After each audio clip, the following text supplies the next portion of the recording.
Tonight on Joy News Prime, Parliament unanimously recommends approval of 4 persons nominated as justices of the Supreme Court, despite an earlier threat by the minority to vote against Justice Clemens Honeyuga. Honorable House approves the nomination to the Supreme Court of the nominees, Justice Honeyuga, Justice Tanko Amanu, Mr. Yoni Kuleni, Professor Henrita Mensah Book. Members of Parliament have had their samples taken as mass screening for COVID-19 gets underway. Health experts are cautioning countries in the West African sub-region must harmonize their containment plans if restrictions imposed over the coronavirus pandemic are to be lifted. There are 2 things here. Either Togo is doing something so well that they've contained the virus, that for the past 2 months, they still have barely 200 and something or barely 300 cases. Let me put it to 300, right? Or they are not testing. Also in this bulletin, National Identification Authority Executive Secretary laments how difficult his work has been as a result of pressure from persons demanding contracts from him, including some members of the governing NPP. And in business, over 500,000 eggs going bad at various farm gates as COVID-19 pandemic causes an egg glut. We have breakages, damages, nobody is buying them. So we have to take them home and eat some. We'll also bring you the story of a visually impaired 60-year-old farmer who's been tilling the soil for 30 years because he is determined he will not end up on the streets begging.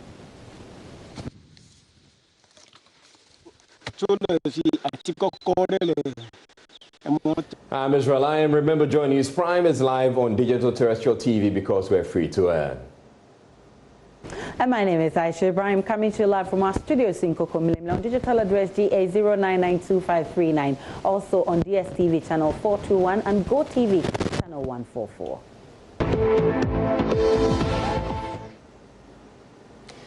In our first story, Gender Minister Cynthia Morrison has announced government is working to rebrand headporting, popularly known as Kaya, to make it a dignifying venture.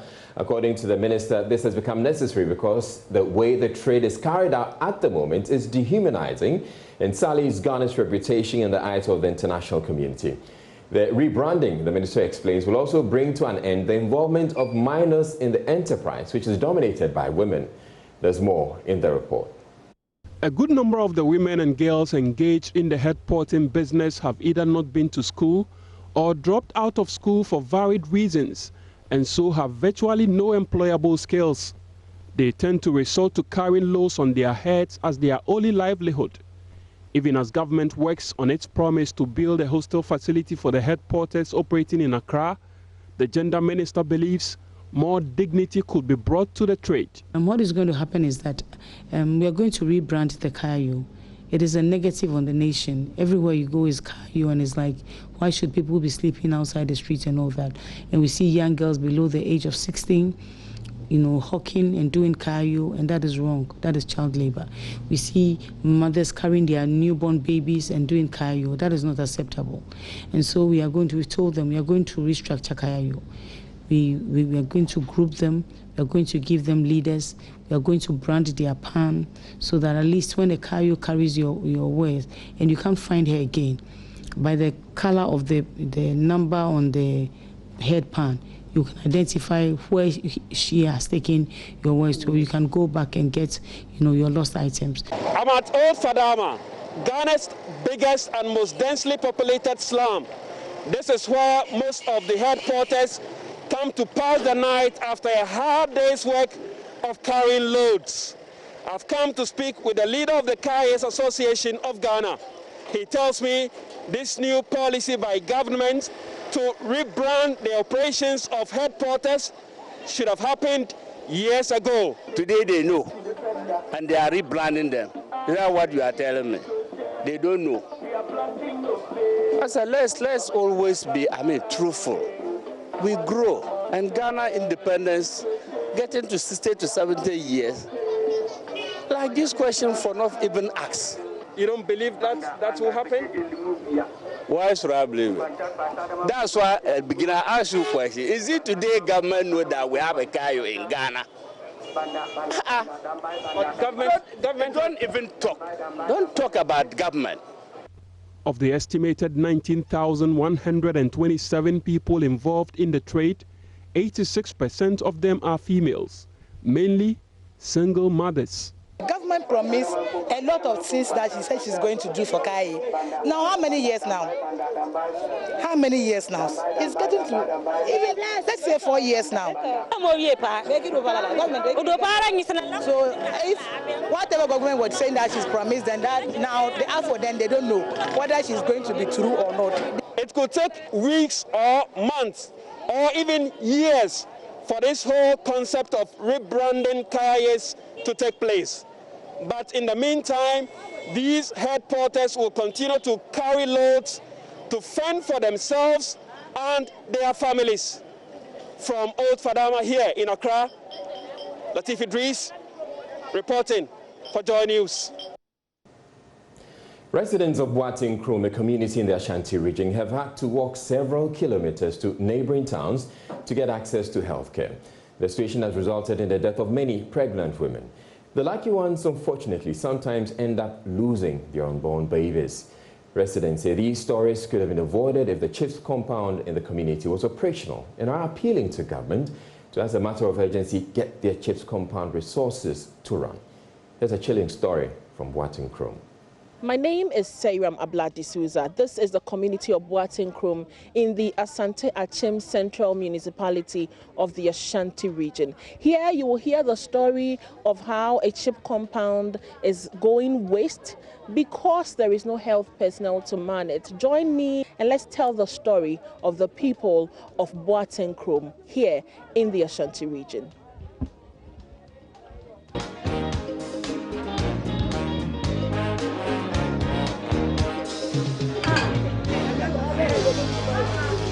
Ama me pacho obetimi aka wawo ho asem kakra chere pacho ma wo no mo den me so me sa me nko doctor ayi doctor bi ani ha nti na bedu tama me kwa akọ na ma yi no akra na ya mele. I've always had difficulty with childbirth. Because there are no doctors here, I don't go for antenatal. Before I walk from here to Diase, I feel so weak. The child is also weak. Before I get to the hospital at Diase, the child dies in my stomach. Anyone who gives birth must walk to Diase. My child was stillborn. The second one, I went through cesarean section, but I didn't get the child. I went through cesarean section again, but I didn't get the third child this time around too. Now the doctor says I can't give birth again. I'm the only one in my family to have experienced this. Me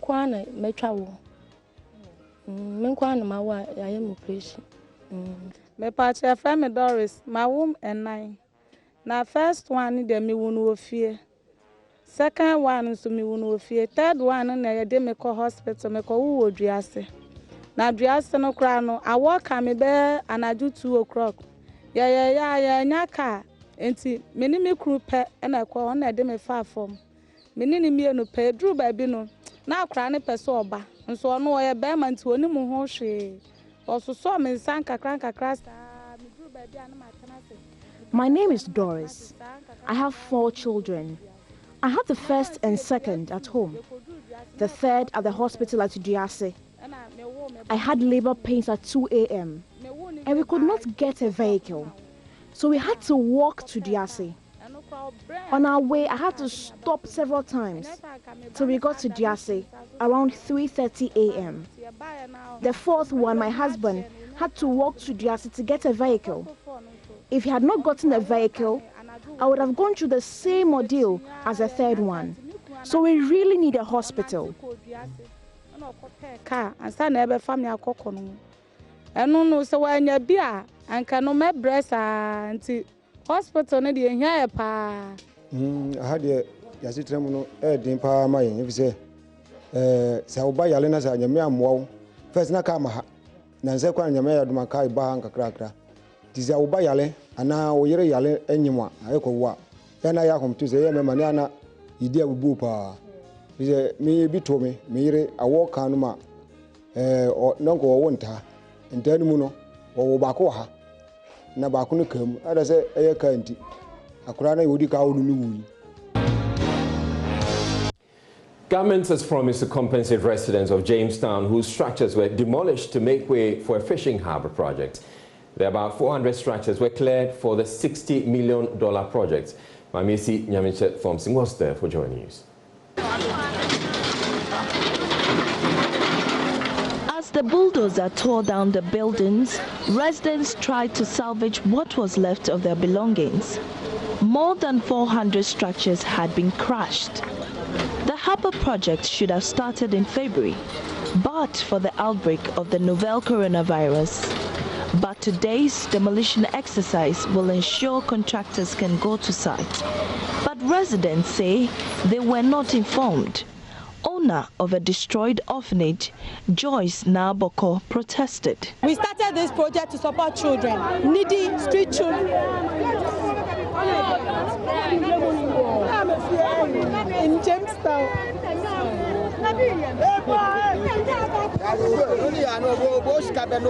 For me, if the government wants my land, they are supposed to tell me. I didn't just come to build anything here. This land was given to us by the chief. The late Nikojo Abebio. This land is plotted and lands. So if you go to us right now, there's a name on it, which is Jedi Streetwise Organization. No notice, nothing. You came yesterday and you told us to move.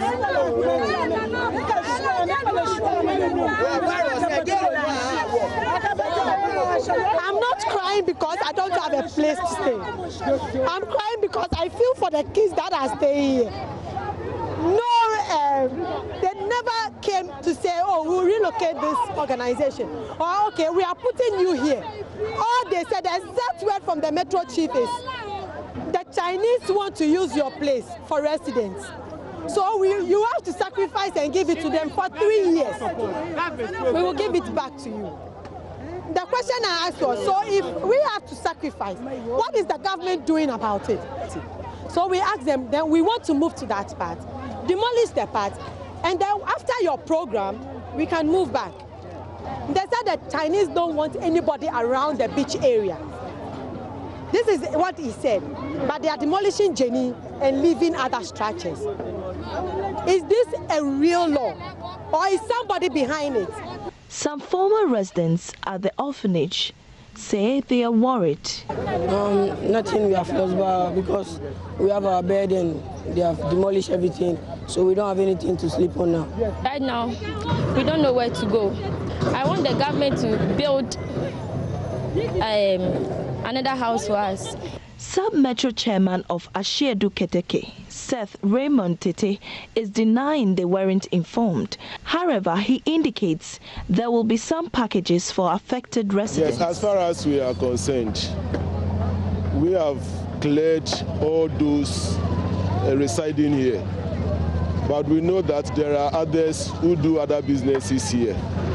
And in April, I think 14th of April, we notified all of them that the contractor is coming on site.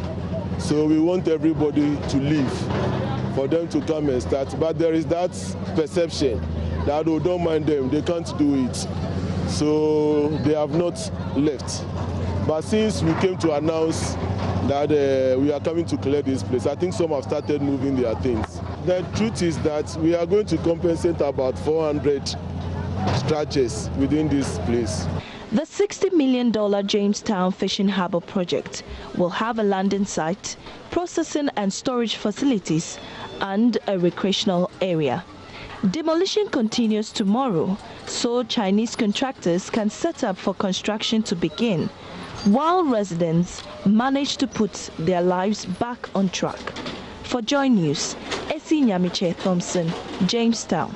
Also on Joy News Prime, Pressure Group Alliance for Social Equity and Public Accountability says it is preparing to petition the CID as a 24-hour ultimatum demanding the arrest of Deputy General Secretary of the ruling NPP, Rebranding, elapses. ASEPA on Tuesday made the demand after what it described as discriminatory and unfair application of the law by the police against Major Boachijan. The AFRC member, Major retired Boachijan, was granted bail after an arrest for allegedly claiming there will be violence if the EC goes ahead with the compilation of a new voters register. He was cautioned on the offensive conduct conducive to the breach of peace. But ASEPA says the Deputy General Secretary of the governing NPP had also threatened his political opponents with violence and must face the law. Let's now get on to Zoom because we've been joined by the Executive Director of ASEPA, Mensa Thompson. Good evening to you, Mensa Thompson. I'm grateful for your time on Joy News Prime. Yeah, good evening. Thanks for having me. Your 24-hour deadline has elapsed. What's next for ASEPA? Yes, I think that, first of all, we are excited that Major Boachijan has been granted bail. We are trying to get in touch with his lawyers, discussing on the merits of the case and what further actions the Ghana Police Service intends to take against Major Boachijan. And then as soon as a decision is made, because then I think that would imply that same decision would have to apply to the Deputy General Secretary of the NPP, lawyer Rebranding, because their comments seem to breach the same fundamental aspect of the Constitution, which the police said labeled as threatening public peace. And so, yes, we are excited that Mr. Boachijan has been given bail. So far, we haven't seen any case being filed against him at court. We don't know what sort of action the police is going to bring against him in court. And so I think that we're still looking forward to see what sort of action the police file, what his charges are going to be. And as soon as the police files those charges in court, we'd expect that same charges would apply to lawyer Rebranding for making even much more serious comments. And in fact, he went further to even threaten to incite violence and threaten to visit violence on people. And I think clearly that is much worse than the caution statement which Major Boachijan gave in this interview on KFM. Thompson, stay on for me because I've also been joined by the man in the middle of this controversy, former member of the Armed Forces Revolutionary Council, Major retired Boachijan. Good evening to you, sir. First, how do you react to the back and forth? Oh, first of all, I'm surprised that the police will react the way they did, because I was only giving a cautionary advice to the agencies involved in compiling or claiming to want to compile a new regime. And I said, look, if you do, experience teaches us that it might lead into civil war. If, and the operative word is if, it's a conditional warning.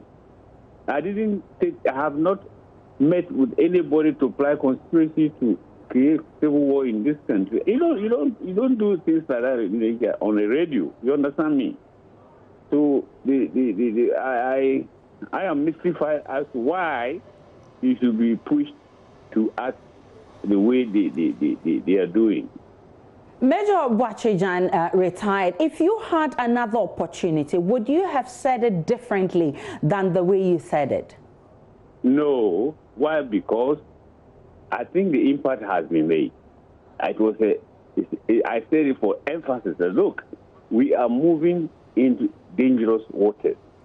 And if we continue expected, I'm a retired army officer. When you're going on advanced counter operation as a face of war, you tell your commanders that, okay, here's the map, great reference, you're here, you are going there. On the way to engage with the opposition, if something were to happen, if the enemy were to attack you, take this precautionary measure and take over here and fight back. On condition that it happens. If it doesn't happen, you march on. Right? I have not stated anywhere, I've not claimed anywhere that I am going to be involved in running a civil war operation in this country. No, that's not right. Just a precautionary caution that I gave.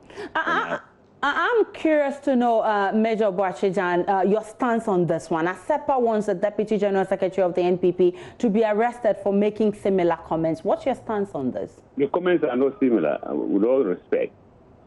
I listened to his program also, and he made a specific claim that anybody who would attempt to obstruct, in his words, and he's a lawyer, the exercise to construct a compiled new register will be beaten mercilessly, and that the examples he gave was the ayahuasca debacle.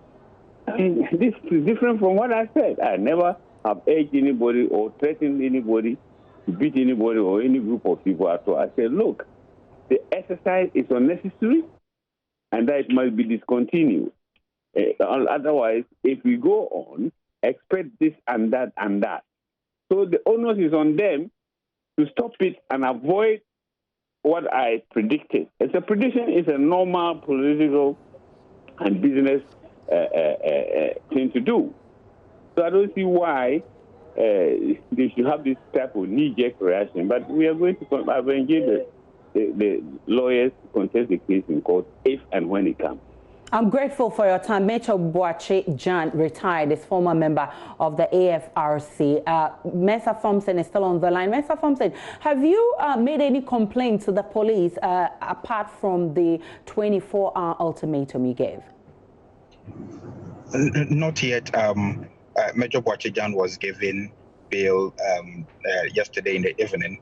The 24 hours ultimatum we gave will expire this evening, and so early tomorrow morning, if we have not heard of any arrest of lawyer Obibuahin, the Deputy General Secretary of the NPP, then we are going to file an official complaint at the CID headquarters with audio evidence of the supposed interview that he granted on radio and call for his arrest. I'm grateful that you joined us on Joy News Prime.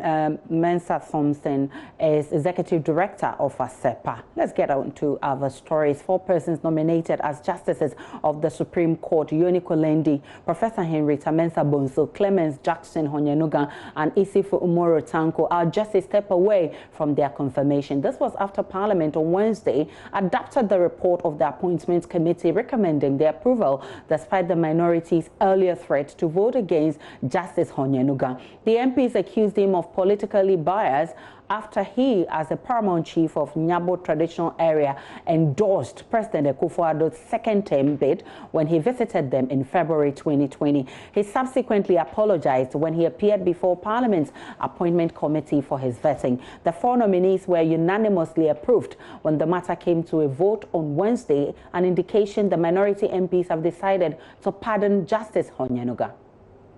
1. Justice Honyanuga.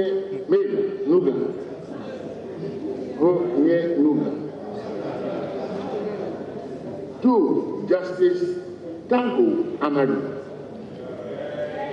3. Emmanuel Yoni Kolendi. And 4. Professor Henrietta Mensah Bonsu. The House approves of their nominations accordingly to the Supreme Court, and we congratulate them for this approval.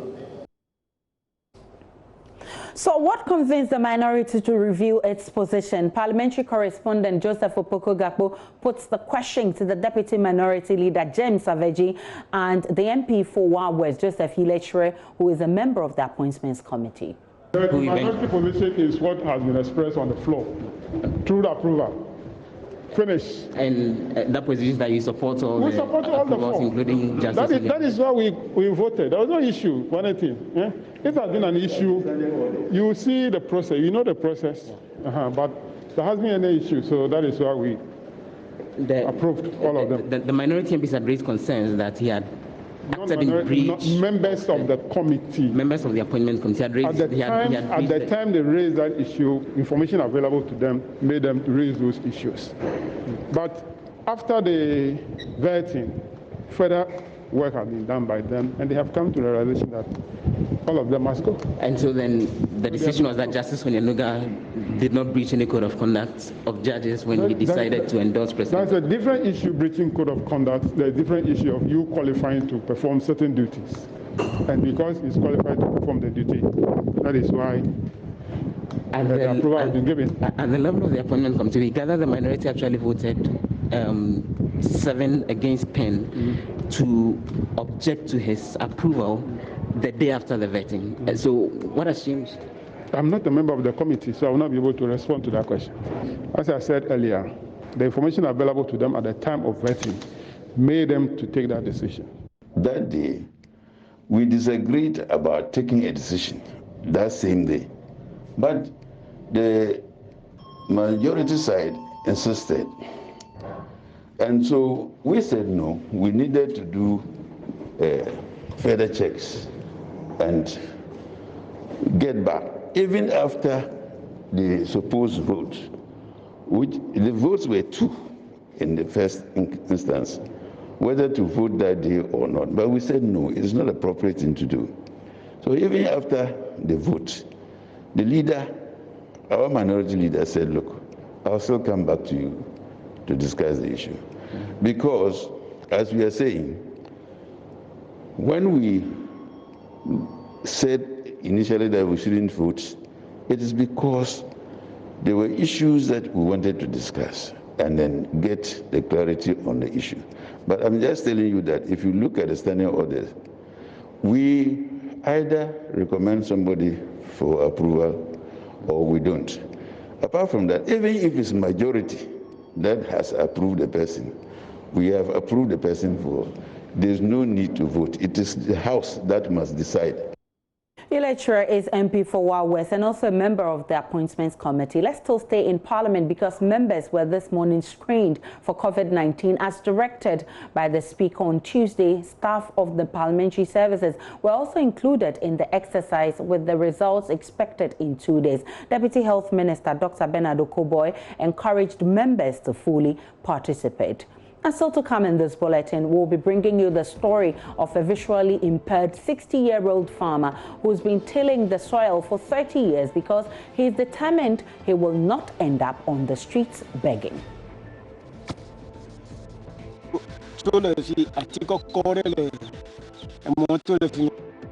There is more in this bulletin when we return.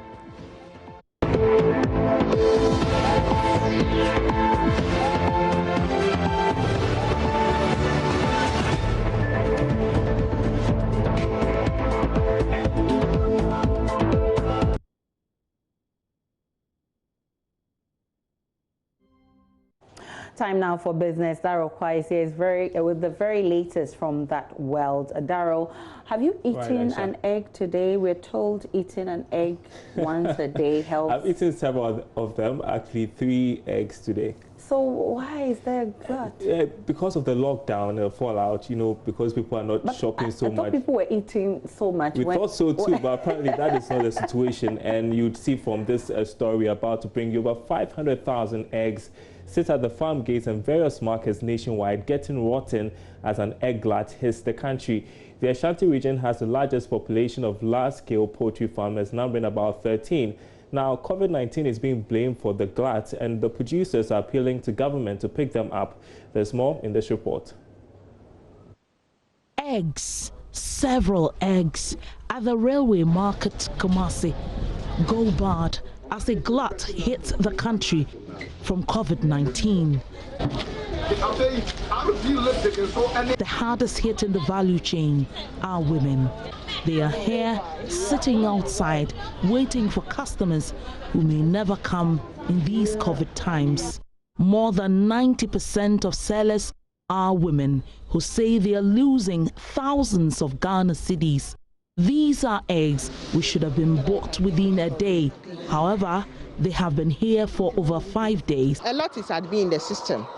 So we were trying to plead into the authorities. We have a lot of people, the donors that they are giving money to others, they are giving free food to others, that they also coming into our aid. Why? Because we are all aware that eggs reduce our immune system. They used to be bought cash and carry, but they are currently being given out on credit, and the various experiences are bad. So be our customers kakra. Yadibi konkra, yadibi kotakrade, takwa pristiane ade. Nti wo customer ho a, wo hwe abebu so no, na otwe bi yede bebro. Nti na esa won so wodi bi kom ma om. Nti obi ho a utiri yi a, oye no kwafo obeton no de usika abro. Obi also obedi fa, obi okra o metua kra. Nti ye wo hande nipa bebrere de ka. Nti nipa bebrere hwe ye o mo de ka ohun obi nso de meka. Obekọ no so saa, obi twakwan a. The Ashanti region has the largest number of large-scale poultry farmers out of the 29 across the country. And poultry farmers nationwide shortage. National President of the Women in the Poultry Value Chain, Victoria Nogbe, says more than 80% of all day-old chicks imported these COVID times by cargo planes have died. She adds this leaves a big gap which local hatcheries cannot fill. And you and I, we are aware that the imported broiler meat is cheaper than the locally produced one. And we are not that competitive.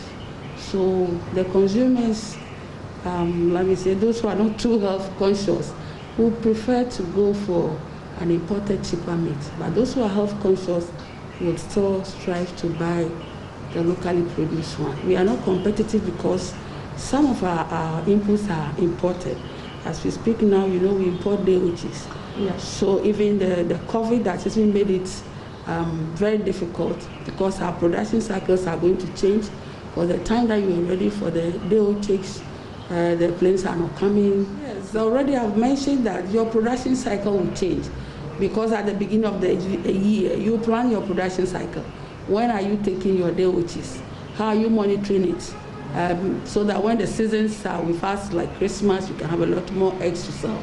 Then people need the old layers for meat. So by Christmas, you are selling your old layers. Now, those of us who have sold our old layers at Christmas, now it will affect how you restock because the day-old chicks are not coming as it's supposed to be. In other news, Executive Secretary of the Chamber of Petroleum Consumers Ghana, Duncan Amoah, is raising concern about the quality of liquefied petroleum gas delivered by Atuabo Gas. According to him, the recent product from the company has been contaminated, a situation he fears will cause explosions if not checked. What we gather and our reports indicate that Atuabo is putting on the market LPG that is quite high in propane. Now, what that means is that you would have a higher, pressure point, and unfortunately, whatever other gases or odorants they are also adding gives the gas some bad, smell. Beyond the fact that the gas that they are putting on the market is questionable, also is the issue of pricing. Now, for the past 4 months, per our records and per our checks, prices that Atuabo put onto the market has consistently been higher than what the imported gas prices have been from the BDCs. That's it for business for now. Gary R. Smith comes up next with sports.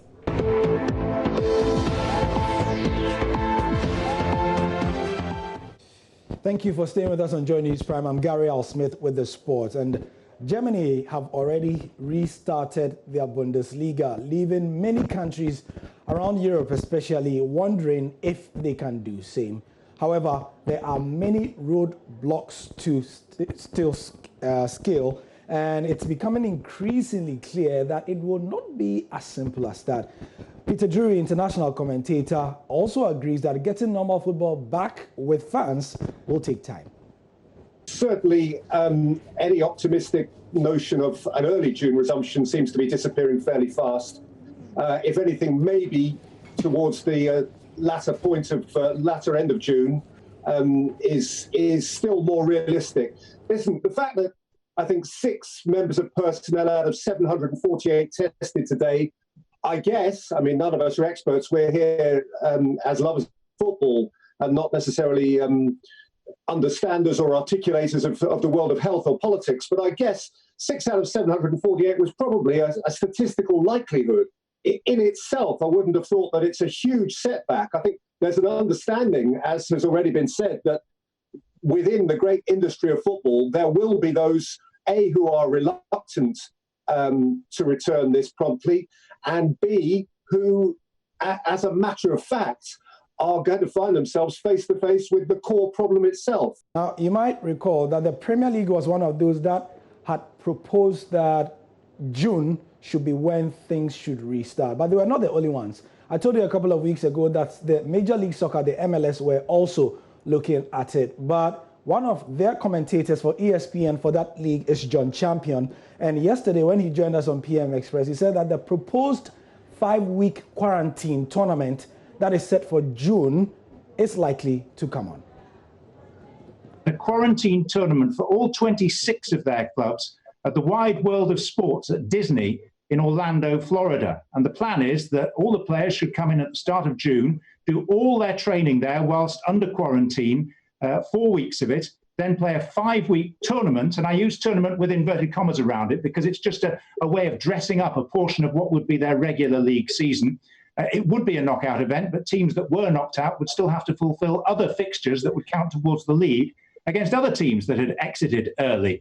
So the thought process there is that they can do that. That then gets them to mid-August. The games would take place over a 5-week period.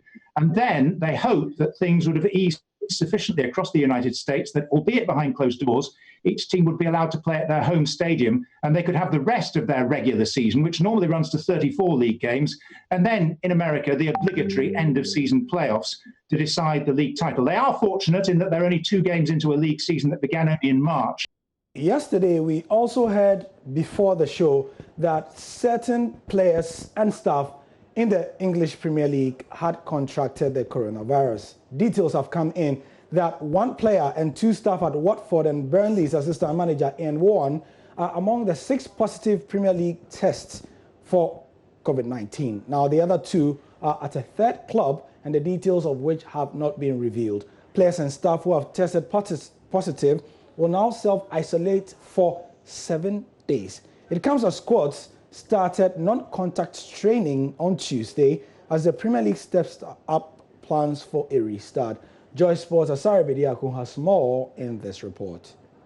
Players and staff who have tested positive will now self-isolate for 7 days. It comes as squads started non-contact training on Tuesday as the Premier League steps up plans for a restart. A total of 748 players and staff from 19 clubs were tested. Norwich City did their test on Tuesday. Watford confirmed the player and 2 members of staff had tested positive, but they would not be naming those involved as they had asked for medical confidentiality. Before the news about Watford's positive test emerged, Captain Troy Deeney said he will not return to training because he feared for his family's health. The Premier League has been suspended since March 13 because of the COVID-19 pandemic, with 92 fixtures remaining. The league had previously identified June 12 for matches to possibly start again, but there's now an expectation this will need to be pushed back. We'll see how the football world reacts to the restart should it happen. I'm Gary Al-Smith with the sport. For those on Joy Prime, thank you very much. See you tomorrow. If you're on Joy News, I'll see you on the other side of the next hour.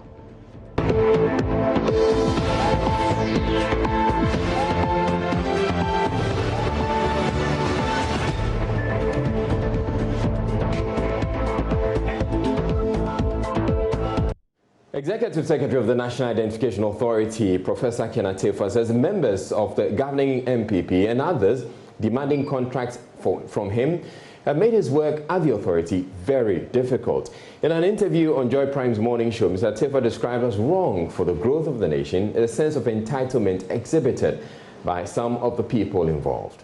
This has been my worst job, and it has even become worse since I said that. Because you see, ordinarily on any fine day, this should be an easy breeze, a walk. It's a walk in the park. A walk in the park. It's a job you can do with distinction, no problem. But the politics surrounding it, on all sides, even within the NPP, within the political tradition that I belong to, the perceptions about all kinds of things. And then the sense of entitlement of all kinds of people, including segments of the staff, who have this acute sense of entitlement to things that, but commonsensically, legally, and in any other way, they should not feel entitled to. People who want contracts, who think that it is in my power to give a contract. Which people? Who doesn't want contract in Ghana?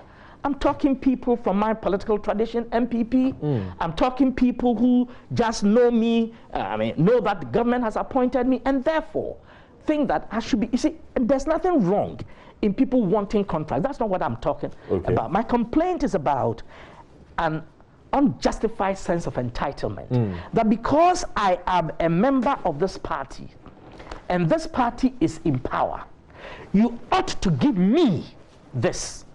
Whether I meet the criteria or not, whether I have put in an application, whether I have registered, and all that, and whether somebody else is better than me. It's as if, and I don't mean MPP people, but as a people in this country generally, it's as if we don't believe that a public servant can do his or her work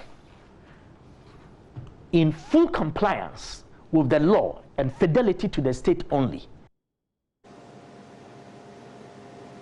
Responding to concerns raised by the NDC that Ghanaians will be disenfranchised if the NIA does not accept voter ID cards as proof of eligibility, he says the NDC MPs can have the authorities governing law changed in Parliament. I mean, when you hear someone who was on the floor just the other day, this law received presidential assent on the 4th of December 2017. There's been more than ample time or opportunity to have that law amended if they were so minded. They raised it severally, not on the floor of Parliament, but with NIA. Ken Atefa must accept the voter ID card. NIA must accept the voter ID card. Ken Atefa is not Parliament. Ken Atefa is not NIA. He is the implementer of the policies and the laws set by this country, and as long as I remain in the saddle, I am going to steadfastly implement the law as it exists today. And those who supported it on the floor of Parliament, but who have changed their mind and they are entitled to it, must do the needful and move this country forward. As nations prepare to ease or remove restrictions that were imposed to stem the spread of coronavirus, health experts are cautioning governments, especially in West Africa, to devise common containment plans. This, they say, will ensure neighboring countries also have in place strategies that would efficiently prevent the spread of the virus across borders. In an interview with my colleague Latif Idris, Director of Institutional Care at the Ghana Health Service, Dr. Samuel Kaba Akorea, was particularly worried the treatment protocol in Ghana makes the country an attractive destination to COVID-19 patients from other countries seeking care. Togo registered its first case on the 6th of March. 6 days before Ghana. Burkina recorded its first case, I think, on the 9th. Abidjan on the 11th. Or let me say Ivory Coast or Cote d'Ivoire on the 11th. And Ghana on the 12th. Get this. Today, as we have this interview, Togo still has 200, or is it 363 cases recorded, right? If you look at Burkina, 773 cases. Abidjan, Cote d'Ivoire, yes, they have over 1,000. Now, there are two things here. Either Togo is doing something so well that they've contained the virus, that for the past 2 months, they still have barely 200 and something, or barely 300 cases. Let me put it to 300, right? Or they are not testing. Now, should we agree that they are doing something so good, then they are our neighbors. We need to learn from them. And we'll also do similar and even improve upon it so that we'll also contain it. But should it be that they are not testing? This is the danger. Anytime we unlock and we have one single case coming in, all the efforts we've done, we are going back to zero. More than 25 days since the launch of the COVID Connect service by the University of Ghana Medical Center and Farm Access Foundation, over 1,000 people have subscribed onto the system aimed at offering people remote COVID care. Subscribers will, by the use of an internet-enabled device, be able to receive coordinated care without trooping to the hospital. Komla Doma has been interacting with one person infected with the virus as he shares his user experience with the COVID Connect system. It started with one subscription, and then another, then another. And after 25 days of the launch of a COVID Connect service by the University of Ghana Medical Center and the Farm Access Foundation, subscriptions have crossed 1,000. The service, which is accessible through the download of a Lucy application via an internet-enabled device, offers subscribers a coordinated care path in the management of a coronavirus. Individuals with COVID-like symptoms will avoid visiting the hospital but will get remote diagnosis and subsequently receive care through this particular COVID Connect service. Here is Chief Executive Officer of the University of Ghana Medical Center, Dr. Darius Osei. It's exactly 25th day since we first launched the COVID Connect. That is UGMC together with pharmacists. This was to facilitate care and then define a care path for persons with COVID. And then within these 3 weeks, we've managed to get 1,000 active users of these software, which is very encouraging. The target is to hit the 5,000 mark by the end of the year. The measurements are showing the fever has not yet settled. Yeah, and your breathing rate is a bit also high. Yeah. And you are coughing. Yeah, the coughing is still there, but I think the temperature is coming down now. Good. Make sure that you wear your mask. Make sure that you wash your hands. You maintain the social distance, and at home you make sure that you are isolated from any other person at home. Sure. Had you exhibited the symptoms, before taking the decision to then go ahead to download the app and then fill in all the requirements, and then we're here? Oh, okay. I think the best I could say with respect to whether I've exhibited any symptom was the loss of smell. Yes, it was when I was going through the questions on the application, that's when I realized that loss of smell is also a symptom of the COVID-19. Okay, so at what point did you discover that you had a situation? Oh, okay. So I actually did a test on the 1st of May, which is a Friday, and then I was given a report on the 6th of May, which is a Wednesday. So I was informed about my status for the COVID-19 on the 6th of May. I think from that time I've been isolating myself in the house. Tell us about how care is going for you, especially in relation to the service that you're getting through the COVID Connect system. Oh, okay. So initially when I started, I was, they have this daily checklist that you have to go through or fill on the application. So I was doing it, and then anytime I do it, I receive a call from one of their doctors, and then checking up on how I'm doing, and then interact with me based upon the findings that I just placed in. Yeah, so it's been wonderful. Sometimes I don't go through the process. I don't feel the form, but I still get a call from them, and then encouraging me to go through the application and stuff. And I guess you're feeling better? Yes, I'm good. Okay. Health workers here are excited about the COVID Connect service and progress being made. They are hopeful in the coming days, people will avoid visiting the hospitals, instead will resort to the application to receive care. Elsewhere, 30 frontline workers have contracted the coronavirus in the line of duty in the Ashanti region since Ghana recorded its first confirmed case. The revelation comes as authorities pat themselves on the back for a drop in cases in Obuasi, which has become the region's hotspot. Regional Director of Health, Dr. Emmanuel Tinkrang, has been updating the media on the latest developments. Ohiming Teria was at the session and has come through with this report. The Regional Health Directorate says doctors, nurses, health assistants, mortuary attendants and other paramedics have become victims. We have a total of 30 health workers having COVID-19 in the region. Details of how these professionals in various facilities across the region came into contact with the virus are unavailable.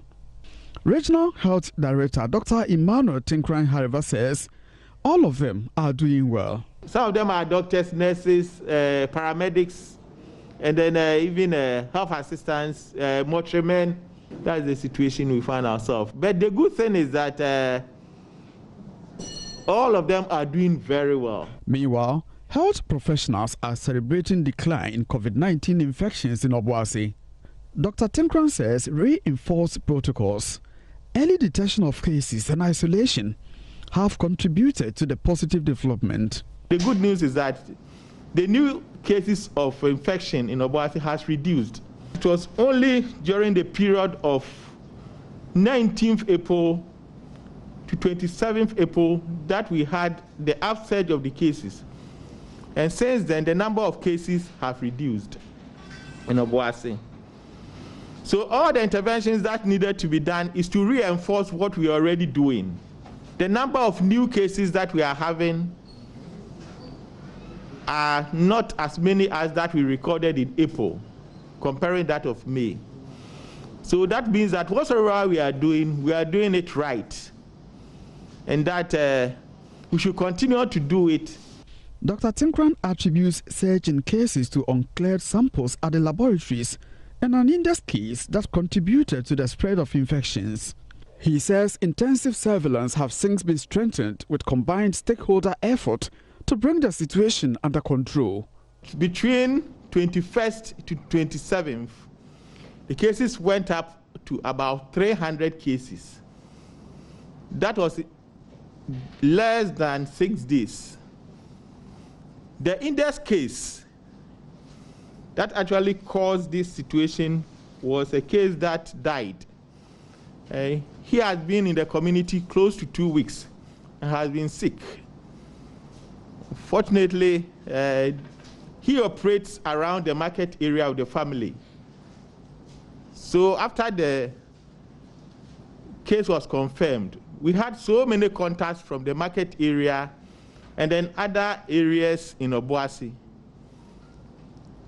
So all their samples were taken. However, because of the challenges we were having with the lab, with the backlog, the cases that were taken from 19th to 27th, we had the results on the 8th to 13th. And that was the reason why all these cases were identified during that period, May. So I must congratulate all of you, including the regional minister, the municipal, and then the district chief executive. They work so well. And as at now, the good news is that the new cases of infection in Obuasi has reduced.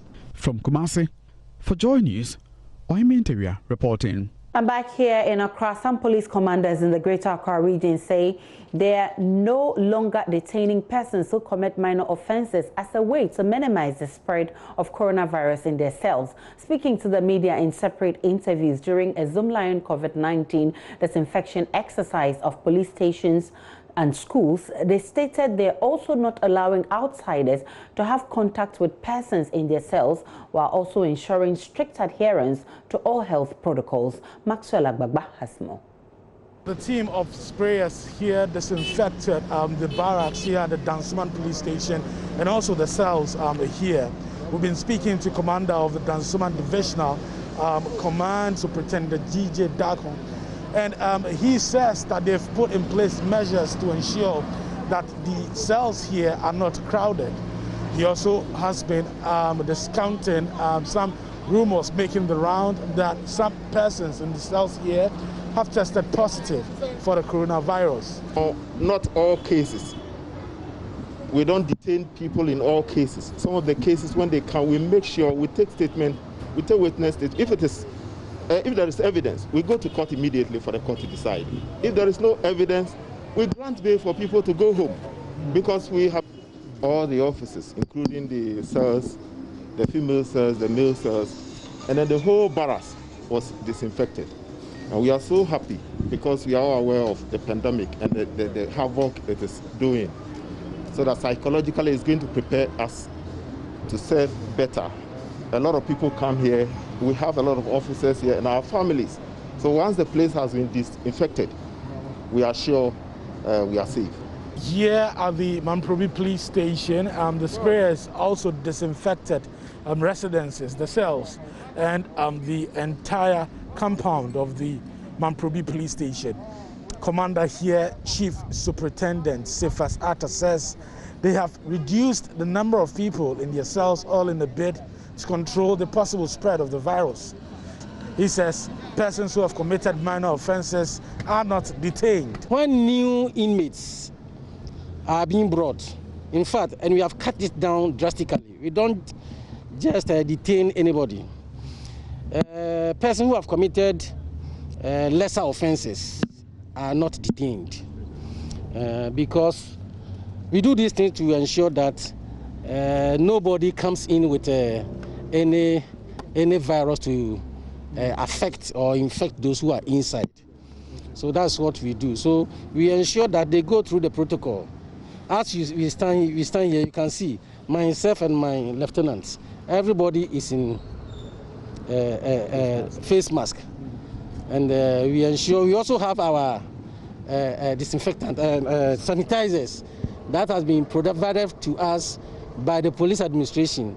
We have it on our table, and every now and then we disinfect our hands. We thank Zoomlion for undertaking this exercise to disinfect our offices and our environment. Definitely, it will go a long way to sanitize our offices and also our environment and protect us. And in the Ashanti region, the waste management firm Zoomlion has begun disinfection and fumigation of over 150 police stations and barracks. The exercise seeks to rid the facilities, including cells, of rodents and other pests and protect them against COVID-19. Authorities say the exercise has become necessary after some personnel and cell inmates in some police stations tested positive for the virus. Lava FM's Erastus Asaridonko monitored the exercise and has filed this report. We've recorded some COVID cases in our police stations. So the Zoomlion company is going to fumigate all our barracks and our living accommodations. So please grant them access and assist them to keep all of us safe. That's the Ashanti Regional Deputy Commander, ACP David Ajiman Ajem, addressing personnel of the service before the disinfection exercise. Okay. Then the disinfection started with separate teams moving out to various police stations. The vehicles you see leaving these premises, we are doing over 150 police stations and barracks across the Ashanti region. So these teams that are moving are going to other police stations and other barracks. So the disinfection exercise combines with the fumigation exercise in the various barracks, which will be targeting rodents and other pests. But for COVID-19, we are doing all the police stations across the Ashanti region. So we'll be starting from the central police station. We'll go to the headquarters. We'll be going to offices and all that to be able to start the disinfection. The disinfection exercise has started right here at the Central Police Headquarters. And as you can see, they are disinfecting tables, disinfecting drawers, disinfecting every surface that is constantly touched by both personnel of the Ghana Police Service and suspects and other people who are brought in here on a daily basis. The team was at the Ridge Police Station. The personnel of Zoomlion are now entering and getting into the cells to disinfecting of the cells as well. The railways and Zongo police stations were also covered. The streets were not left out.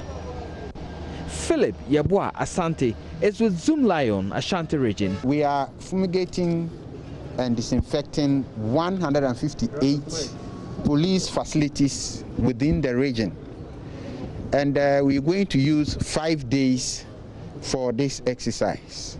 Regional Minister Simon Osei-Mensah reiterated his resolve to ensure strict enforcement of wearing of face mask. Let's wear our face mask.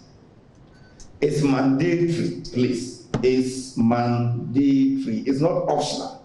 Anybody caught in public place without wearing face mask is given an instant social work to do, either cleaning, desalting of gutters, or whatever, or picking of litters. Reporting for Joy News, Erastus Asaredonko, Kumasi. And back in the studio, my name is Aisha Brian. Now, as a visually impaired farmer, he has worked for over 30 years, putting food on the table of many families. But all he has to show for his hard work is a weak mad house. Lawrence Demebu, a 60-year-old resident of Afajatu South District who vowed never to beg, is now appealing to kind-hearted people to build him a small, decent retirement house. Jojo Kobna has the rest of the story. Lawrence Demebu is a 60-year-old visually impaired farmer in Liati in the Afajatu South District of the Volta region. He skillfully and cautiously stakes yam so the leaves can creep, elevate, and grow well.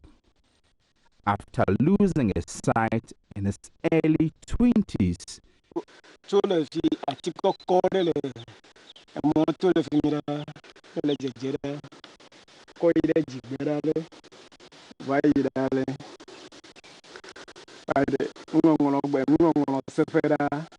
Demebu vowed never to beg to survive. He has learned to navigate his farm fields carefully. He lines up a rope so that he can plant maize in a straight line.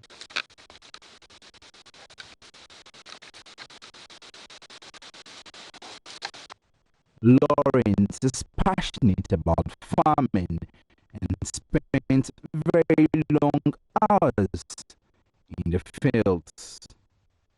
He recounts sometimes people tell him during harvest seasons to steal from him. If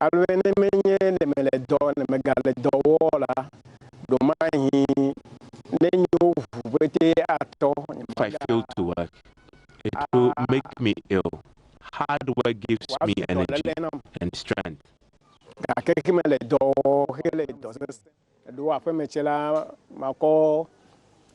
They steal my produce in the farm and also at home.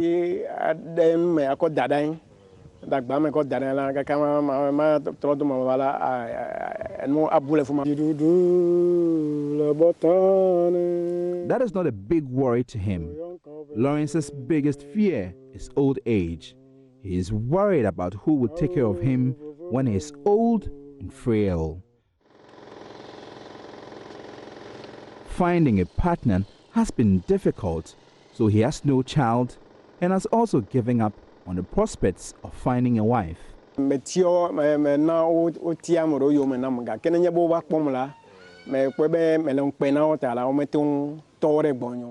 friends try to find me a wife, but unfortunately, the women always stay with me for a short time.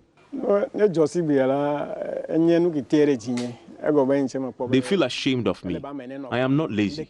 I needed companionship to be successful.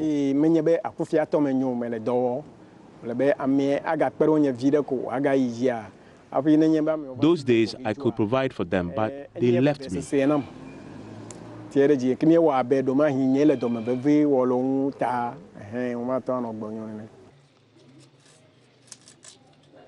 After winning Best Disability Farmer in 2017, his prize was a pair of Wellington boots, 2 cutlasses, a fridge, knapsack sprayer, and a radio.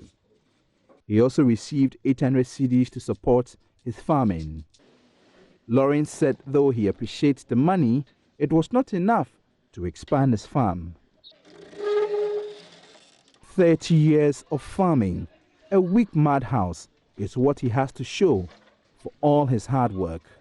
He is yearning for a small, decent house where he can safely retire, but he doubts he can pool resources to build a decent place.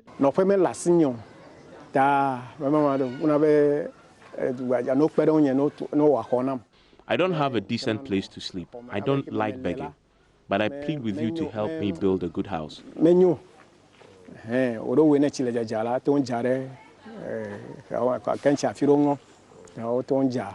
When it rains, I really suffer, so please help me.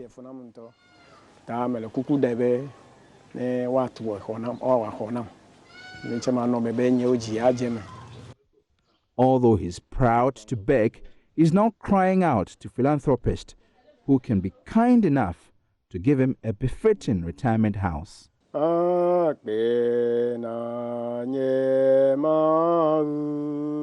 Jojo Kobna, Joy News.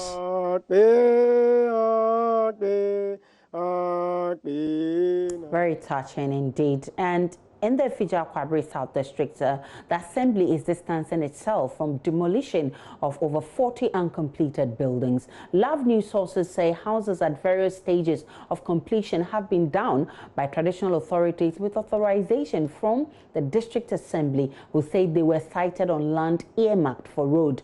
Affected developers at Bohu Bomso near Kumase defied social distancing to protest demolition of their buildings. Nana Ojima visited the area and has filed this report.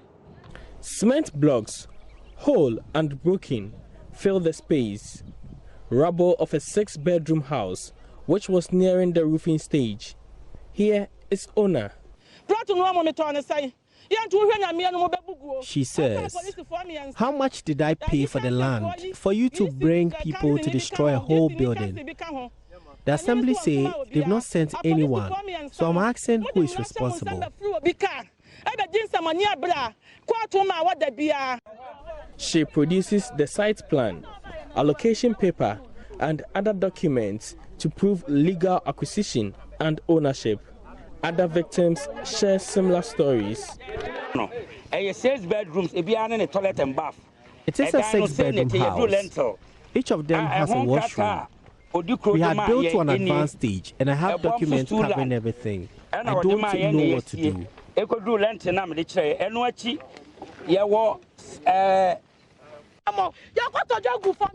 She says, "We are pleading for help. I was putting up the building with money I inherited from my deceased sibling.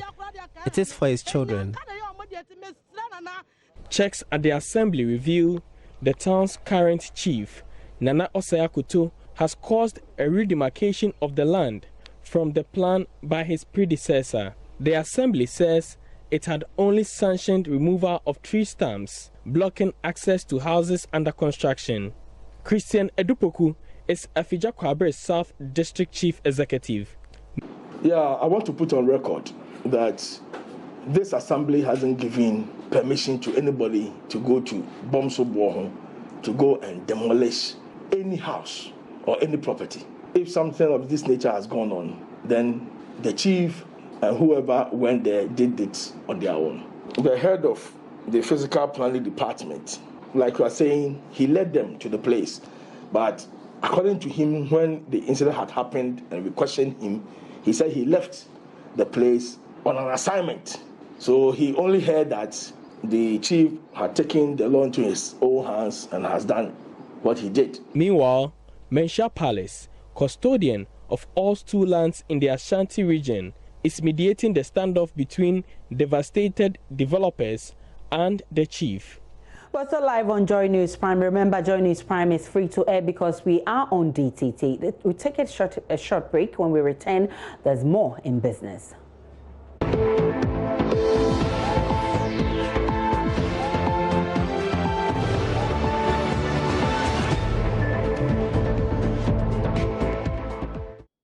Hi everyone, welcome back to the news. My name is Darryl Kwao. The Chamber of Mines is asking government to review the Mines and Minerals Act to make all large-scale companies pay the same tax. The current sliding rate allows mining companies investing more than $500 million the opportunity to renegotiate the rate. Currently, about 3 companies in the large-scale sector enjoy less than 5% royalty payment. Suleiman Kone is the CEO of the Chamber. Defined in law, if you consider the Minerals and Mining Act, talking about the project development agreements, where if you make investments in excess of about $500 million, you're able to sit with government and negotiate terms and all of that. The whole idea is that such investments tend to be big and the impact on the economy is much larger, and therefore you should be able to sit around the table and negotiate with government on various terms. So that is backed by law. But our view is that whilst this is backed by law, the flip side is that when you have a crunch, the relatively smaller companies tend to bear a bigger brunt. And therefore, it makes sense for us to look at a level playing field. So that is the advocacy that we're doing, that, look, if indeed things become quite difficult for the industry, when you consider economies of scale,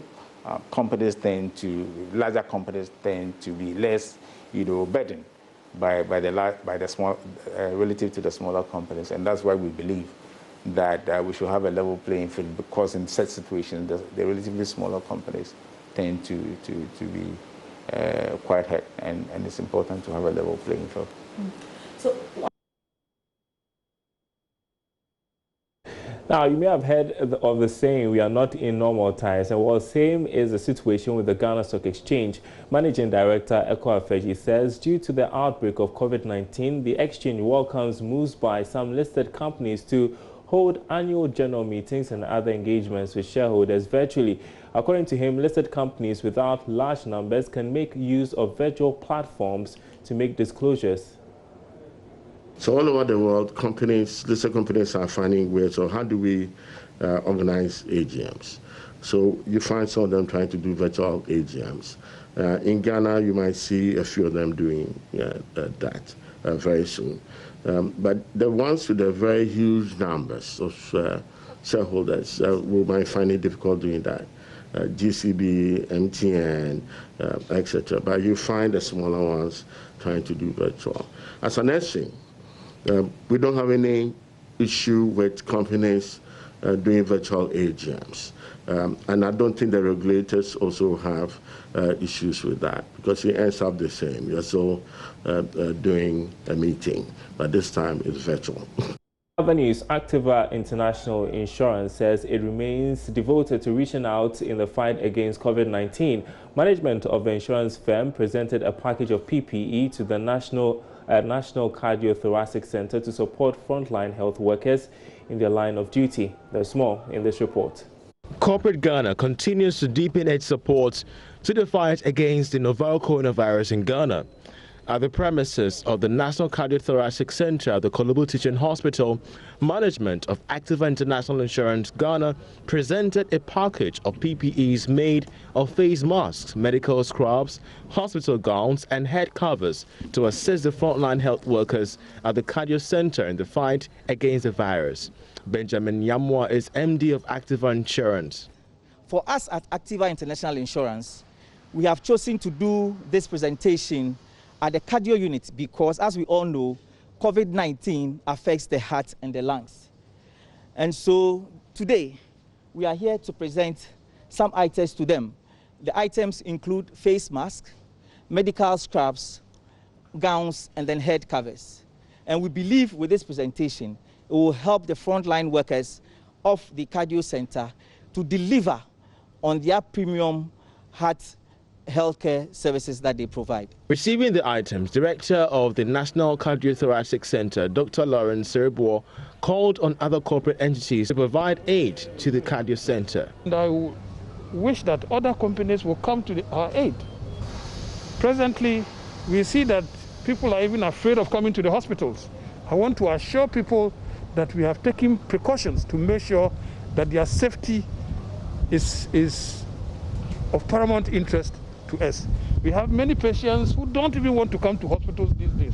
We urge them to come, and that we make sure that they are safe when they are here. So far, hundreds of companies have immensely contributed to the COVID-19 Trust Fund in an estimate of over 1 million cedi. Now, 8 communities in the Amenfi East and West districts have seen an end to their perennial water supply challenges from an initiative of Amenfiman Rural Bank. Officials say such investment is critical, and hand washing has become a major health protocol, especially to prevent the spread of COVID-19. Chief Executive of the bank, Dr. Alex Asma, observes it is important for financial institutions to invest in the water, sanitation and hygiene in the wake of the pandemic. Prince Apia has more in this report.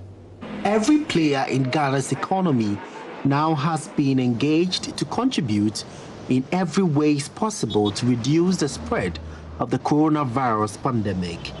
The transport unions are the latest government has engaged. The Kumasi Metropolitan Assembly has therefore met the GPRTU in Ashanti region on implementations of some of the agreements. So the advice from my office was how they will all abide by the directive from the Minister for Transport to be reducing the numbers so as to create spacing, and at the same time the data collection, that is all the passengers entering into each car. Nanani Makobre Siama is chairman of the GPRTU in Ashanti region. We shall take the name of the destination he's going, the mobile number and everything, so that if something happens, we can quickly identify that this person came to this station and this has happened. So that for the highways, we shall register every passenger who joins bus to any place. But for the Wawa, we can't do that. So we want to control the disease and at the same time passengers who join the buses. So this is to facilitate the contact tracing that health professionals have been battling with in this fight against coronavirus. But the major obstacle to this plan is transport operators that do not belong to any unions, popularly known as Wawa. Trotro is a vehicle which doesn't stop at one place to load. Somewhere we jump from a doom and stop at roundabout. For this, you can't get some people to do all this, because our worry is that we have some people who don't want to join any union, especially the Wawa people. This is what I would say. So we are pleading with the government to help us cramp down all these people. Meanwhile, the chief executive of KMA, Osei NG, has hinted on how to address this challenge. Drivers, because we are in a country where the law also allows people of their freedom, freedom of association. But here is the case that because of their inability to join the union, the unionized ones are also not able to control them. So in these hard times, what do we do with them? So this is an issue. So I'll be inviting those that we know, because they've given us a lot of numbers, but there are a lot of numbers that we don't know. So that is why immediately we are going to have a meeting with the regional minister for us to take a decision as to how to deal with them. Meanwhile, both parties are yet to agree on the reduction in the number of passengers the drivers must carry. So for the start, the leadership here at the GPRTU station has barred anybody from preaching in the buses or selling in the buses. This is to protect the passengers from any level of exposure. Prince Apia reporting. That's all in business tonight. Sports is up next.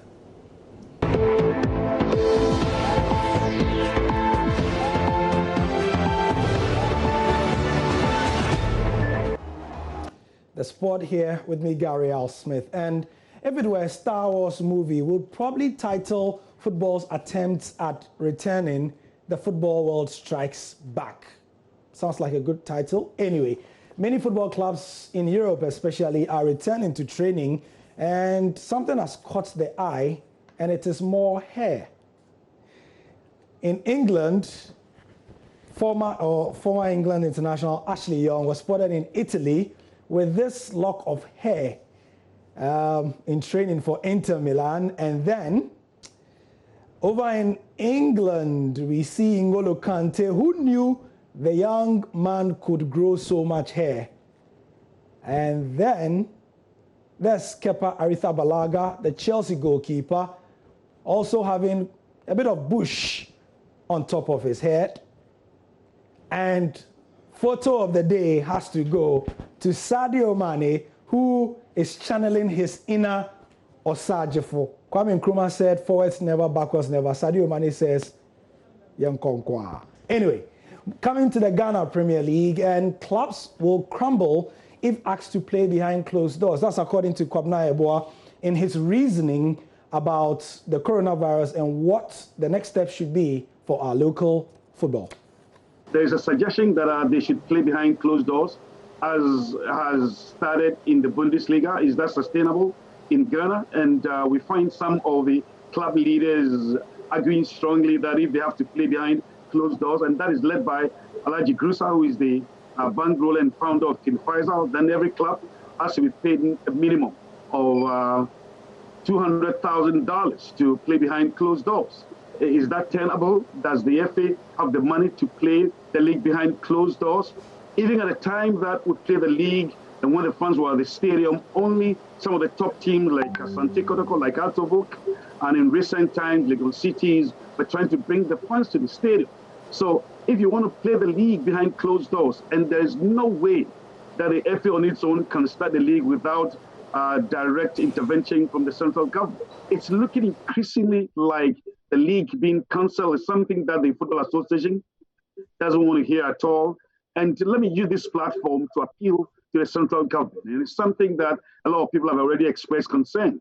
If we do not want our teams to collapse entirely, if the league is cancelled, I bet you quite a number of our teams could be extinct because even when they're active, they're struggling to survive. In another development, former Ghana international Willie Kluche also says that clubs will require a full preseason to be ready should football come back. He was reacting to all the talk about the possibility of having the Ghana Football Association get clubs back if the ban on social gatherings are also eased. Since the ban on public gatherings took effect on March 16 earlier this year, conversations have surrounded the impact the lack of football activities would have on clubs in the country. It has been devastating, football investors have said, and there are calls for a decision to be made on the future of the current suspended season. The GFA is reluctant to end the season. According to the president of the association, Kurt Okraku, corporate bodies would not take the GFA serious should they cancel the league. Medical experts, notably CAF Medical Committee member Dr. Pambo, wants the season ended. But Willie Kluche, technical director of Inter Allies, insists they have invested a lot into the current suspended season and would want to continue. I think the impact is very high in the sense that when you look at the clubs, the investment that we've put into this season's league is very high. And we would love to play our football if the ban is lifted. For now, we don't have any idea when the ban will be lifted. So it will depend on the date or the time that the ban will be lifted. Then we will look at our calendar and see whether we can finish the first round and then go on to play the second round. It will be good for us to continue and finish the league. Medically, many have argued that it is not advisable for players to be assembled and resumed playing actively. The 1978 AFCON winner believes teams would need a pre-season period to get their players back in good shape. The FA if they want us to continue the league, then they have to give the clubs at least 1 month mini pre-season, because we have given them some programs and we have been communicating with them, and they said they are training and all that kind of thing. But we know these boys. I have played a game before, so I know what players can tell you something, but they mean the other way. So we are not too sure of their fitness level now. But if the league is going to be started, then we need about 1 month to prepare them and build teamwork for the league. Ghana football has been zigzag in the last 3 consecutive seasons. Mr. Kluche reckons it is difficult to build quality players with this inconsistency. Muftau Nabila with that report. Thank you for your time. That's the sport. Let's do this again tomorrow. And it's time now for the interactive segment. If you've been following what's going on social media, the Minister for Gender has been saying that she's going to rebrand Kayaye and make them more efficient. We posted this on Facebook, and this has generated a lot of comments, 45 comments, 3 shares, and a number of likes. Let's start with Seth Ansan, who says, I wish every year was election year. Okay, so people are now reading meanings into the minister's wanting to rebrand Kayaye. Romeo Ben Madison says, it's election year again, and NPP is planning to fool Kayaye for votes. Oh. Okay, let's not be too harsh in our comments. Let's just state what we want to say without insults. Romeo, okay, so now Wasti says election is coming, so empty promises is the way forward. And Christiana Mensah says these women are hardworking. The kind of loads they carry is no joke. What amazes me is that this kind of job, I'm told, is only done by Ghanaian women in Africa. Sad spectacle, seeing them carrying heavy loads with babies strapped at their back. And Nanapa says, get them bikes. The money used for painting pans can buy them bikes so they don't have to carry heavy stuff on their head. And Amwakun Rex for the Paris says, funny, they want them to feel like they care about them for voting reasons after the hardship they've gone through this year. And Richard Abdul Samed says, what a country, God save our homeland, Ghana. Odd Mario says that ministry is for the Kayaye people and nobody else. And Patrick Echampon says, what is branding about carrying load on your head? Can branding in which ways, can we brand in other ways instead of create? Well, I don't quite get your message. You may want to send it again. Barbara Boatin says, this government and capricious speeches. Mba Abudi says, election matters. Where were you all these years? And those are some of your comments on Facebook. All right, and that'll be all for the bulletin. I'm Israel Lai. Up next, it's PM Express, and Evans has an interview with Haruna Idrisu. Aisha is the producer of that one. Thank you very much, Aisha. I've been nice doing this with you. Of course, and PM Express promises to be interesting, just as it's being always. You want to stick with that? My name is Aisha Ibrahim. Many thanks for watching. For more news, log on to MyJoyOnline.com for all the updates.